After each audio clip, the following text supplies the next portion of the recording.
Tonight in business news, as Kenya continues to struggle with a persistent gap in affordable housing, private developers are calling on the government to bring them on board in efforts to accelerate delivery. Speaking at the 2025 annual conference of the Kenya Property Developers Association, stakeholders stressed the importance of stronger collaboration between government and private players in the sector.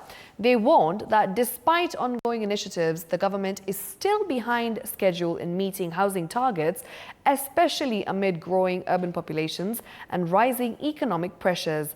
The proposed partnership, they said, could unlock new opportunities, tackle systemic challenges, and inject fresh momentum into Kenya's housing program. At the moment, we are not seeing a heavy participation by the private sector developers in the affordable housing program. Affordable housing is one of the government programs that's going to really unlock the economy, create a lot of employment.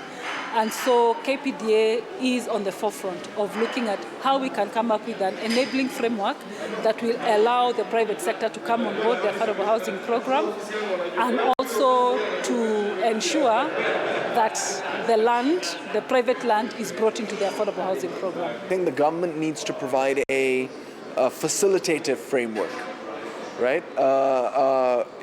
Where they encourage private sector to come in and then provide the affordable housing. Now, that could take the form of tax incentives.